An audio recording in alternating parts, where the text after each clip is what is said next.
और दोस्तों स्वागत करता हूँ अपने यूट्यूब चैनल पर। जैसा कि आप जानते हैं कि ज्योग्राफी की क्लास चल रही है हमारी, तो उसका ये अगला पार्ट है उत्तर भारत का जो है पर्वतीय प्रदेश। तो शुरू करते हैं कि भारत की उत्तरी सीमा पर विस्तृत हिमालय, जो ये हिमालय की बात चल रही है कि जो भारत की उत्तरी सीमा पर स्थित है वो भूगर्भीय रूप से युवा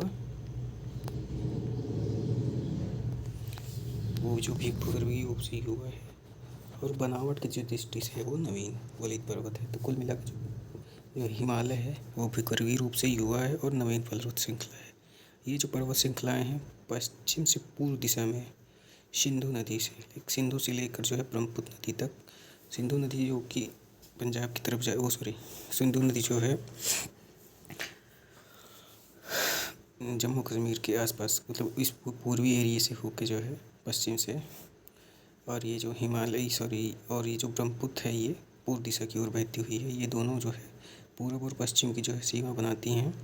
और हिमालय जो है ये विश्व की सबसे ऊंची पर्वत श्रृंखला है और हिमालय लगभग जो है 2500 किलोमीटर की ऊंचाई है। लगभग इसकी जो चौड़ाई है वो 240 किलोमीटर है, फैला हुआ है और फैलकर एक अर्धवृत्त का निर्माण करता है।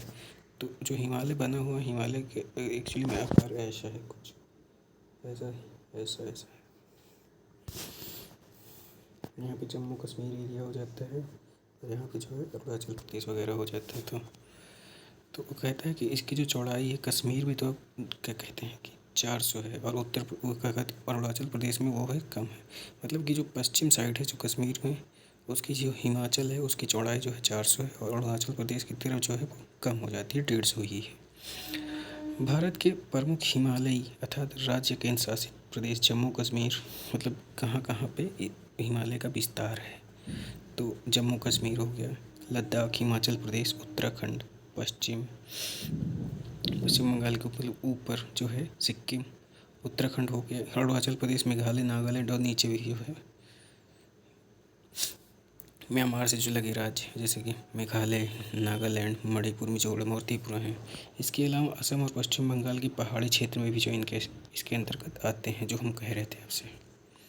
तो हिमालय के पश्चिमी भाग की अपेक्षा, मतलब ये तो इम्पोर्टेंट पॉइंट है, ये डायरेक्ट पूछा गया है कि हिमालय के पश्चिमी भाग की अपेक्षा पूर्वी भाग की जो ऊंचाई है वो उसमें अधिक विविधता पाई जाती है। मतलब पूर्वी भाग की ऊंचाई में अधिक विविधता इसलिए पाई जाती है क्योंकि वहाँ पे बरसात अधिक होती है, ये आप सभी लोग जानते होंगे। हिमालय को निर्माण की आयु के आधार पर और वलयों की तीव्रता के आधार पर 4 समानांतर श्रेणियों में बांटा गया है।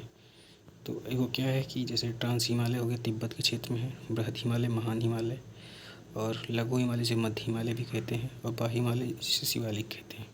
हिमालय का उपयुक्त अर्थात अंतर्ध उत्तर से विभाजन जो है उत्तर से दक्षिण के क्रम में है। मतलब ये जो बटा हुआ है जो आप बताना चाह रहा हूँ, तो इसका जो विभाजन है उत्तर से दक्षिण की तरफ ऐसे में है। सबसे ऊपर जो है ट्रांस हिमालय है, फिर उसके बाद बृहद हिमालय, फिर लघु हिमालय, फिर बाह्य हिमालय है। अब बात करते हैं ट्रांस हिमालय की। ट्रांस हिमालय का अंतिम रूप से जो उत्थान है वो क्रेटेशियस टर्शियरी काल में हुआ है।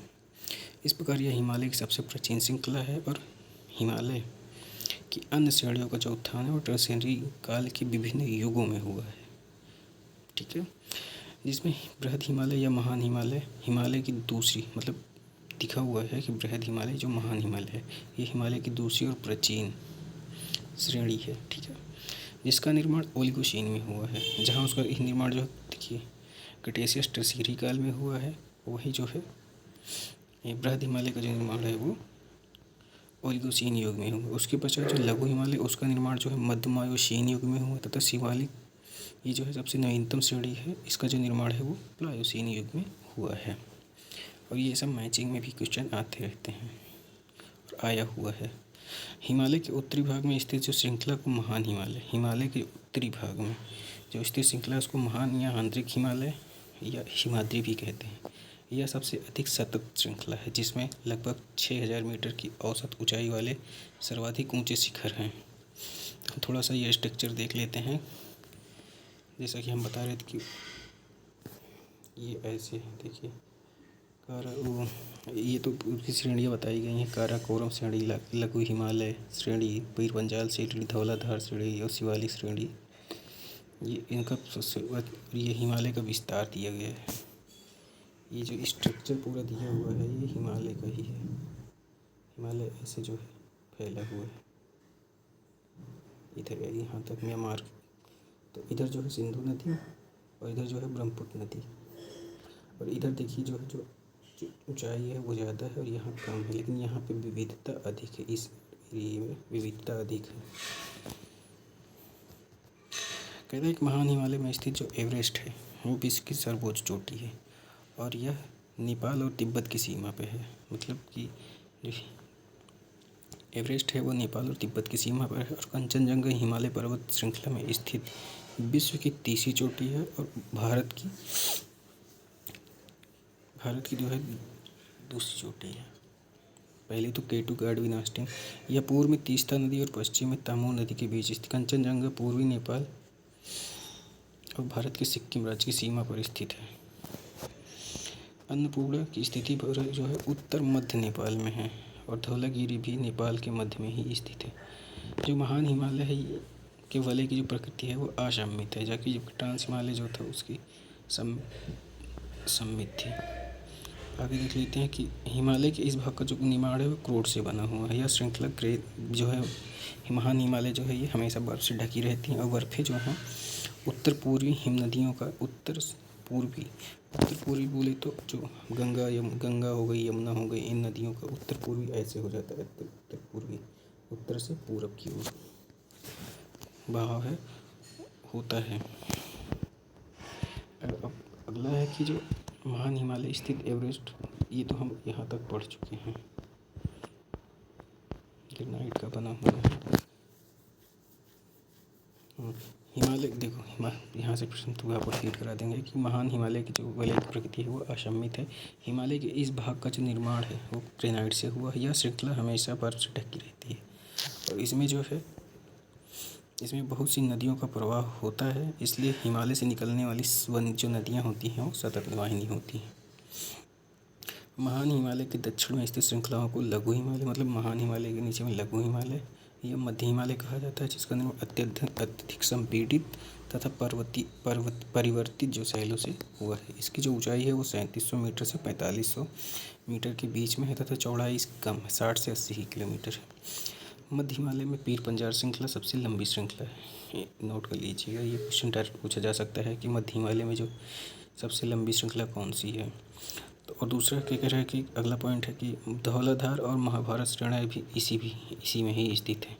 इसी श्रृंखला में ही कश्मीर घाटी तथा हिमाचल की कांगड़ा और कुल्लू घाटी भी इसी में ही स्थित है।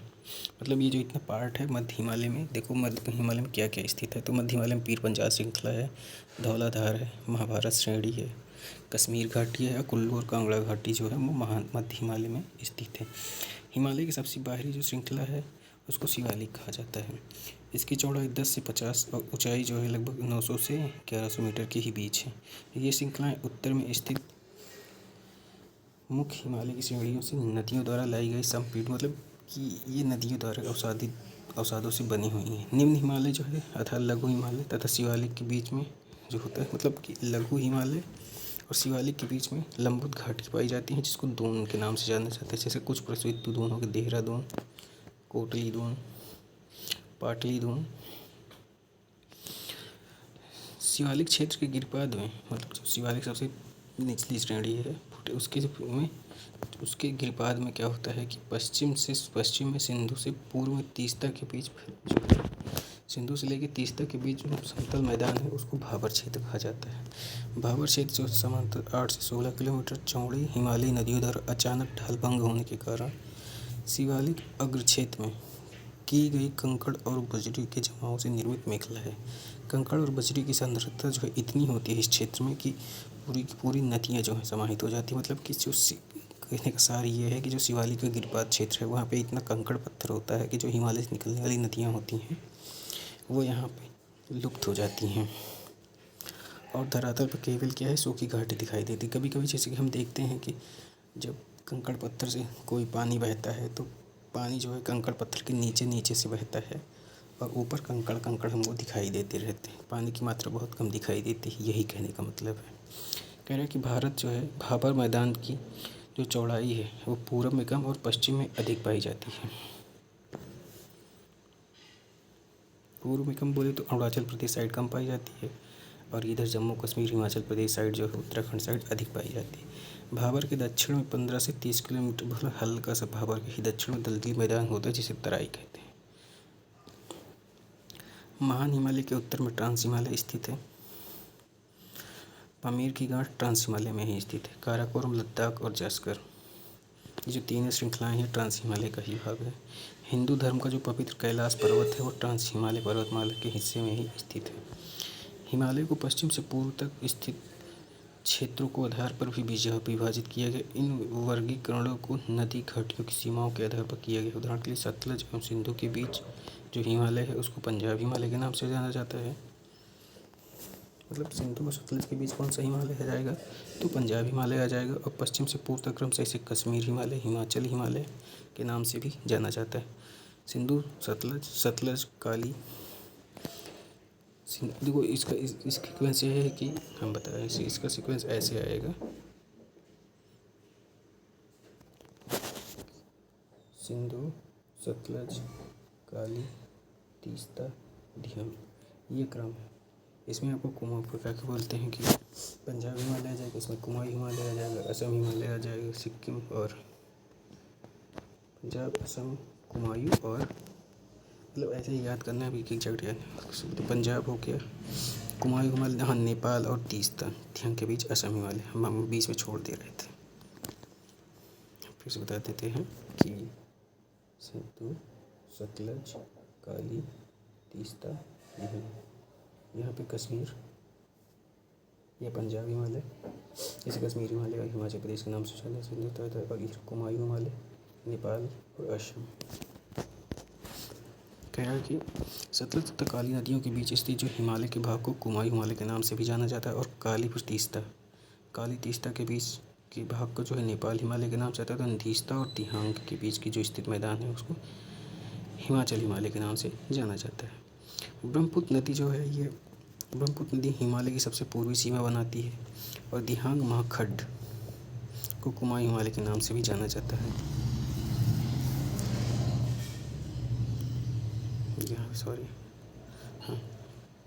ब्रह्मपुत्र नदी हिमालय की सबसे पूर्वी सीमा बनाती है। ब्रह्मपुत्र नदी जो है यहाँ पे जैसे ऐसे आता है तो यहाँ पे से जो ऐसे निकलती है तो ऐसे आती है तो ये सबसे पूर्वी सीमा बनाती है। तो कहती है कि दिहांग महाखड्ड गाज के बाद हिमालय दक्षिण की ओर मुड़ता है। हिमालय जो है मतलब कि हिमालय दक्षिण की ओर मुड़ा है। अभी आपने देखा है तीर मोड़ लेता हुआ भारत की पूर्वी सीमा के साथ फैल जाता है। इन्हें पूर्वांचल या पूर्वी हिमालय के नाम से भी जाना जाता है। ये जो पहाड़ियाँ हैं उत्तर पूर्वी राज्यों से होकर गुजरती हैं। उत्तर पूर्वी राज्य बोले तो 7 बहनें जो है उधर अरुणाचल प्रदेश, नागालैंड, मणिपुर, मिजोरम से होकर गुजरती हैं। पूर्वी हिमालय की पहाड़ियाँ अधिकतर जो है पूर्वी जो हिमालय है मतलब कि ये जो 7 बहनों वाला क्षेत्र पूर्वोत्तर एरिया है, असम हिमालय, ये अरुणाचल प्रदेश वाला जो एरिया है वहाँ पे जो सब पहाड़ियाँ हैं वो अधिकतर समानांतर श्रृंखलाओं एवं घाटियों के रूप में फैली हैं। पूर्वांचल में जो है पटकाई जो अरुणाचल प्रदेश में पड़ती पहाड़ी, नागालैंड में मिजो पहाड़ी, मणिपुर में जो है मणि पहाड़ियाँ शामिल हैं। भारत के लिए हिमालय का बड़ा महत्व है। यदि हिमालय पर्वत श्रृंखला जो है नहीं होती तो भारत के अधिकांश भाग में क्या होता कि साइबेरिया से आने वाली, साइबेरिया बोले तो अब आप जानते हैं कि ये हिमालय इधर ये रूस वाला साइबेरिया पार्ट है। अगर हिमालय ना होता तो रूस यहाँ से आने वाली जो शीत लहरें हैं इसका हमें अनुभव होता। और क्या होता है कि सिंधु गंगा का जो मैदान इतना जलोढ़ मिट्टी का बना हुआ है वो भी ना बन पाता। और मानसून का प्रतिरूप जो है वो वर्तमान प्रतिरूप से अलग होता। हिमालय पर्वत जो है ये मानसूनी पवनों को रोकता है और उपमहाद्वीप में वर्षा का कारण भी बनता है। मतलब कि जब हिमालय है ये हिमालय है, जब मानसून जाता है तो यहाँ से टकराता है और यहाँ वर्षा कराता है।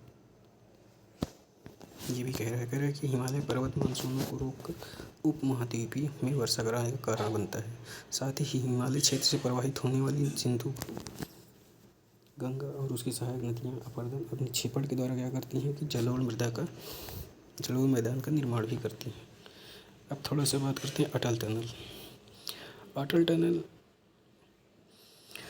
9.2 किलोमीटर लंबी अटल टनल हिमालय के पूर्वी पीर पंजाल श्रृंखला है स्थित है। यह पूरे वर्ष जो है मनाली को लाहौल स्पीति घाटी से जोड़ती है। इसका निर्माण जो है वो सीमा सड़क संगठन के द्वारा किया गया है तथा भारत के लिए सामरिक दृष्टि से भी महत्वपूर्ण है। वर्ष 2002 में तत्कालीन जो प्रधानमंत्री अटल बिहारी वाजपेयी ने इस टनल की पहुंच की आधारशिला रखी थी। मतलब इसकी आधारशिला 2002 में रखी गई थी और 3 अक्टूबर 2020 को रोहतांग हिमाचल प्रदेश में प्रधानमंत्री नरेंद्र मोदी ने उद्घाटन किया था।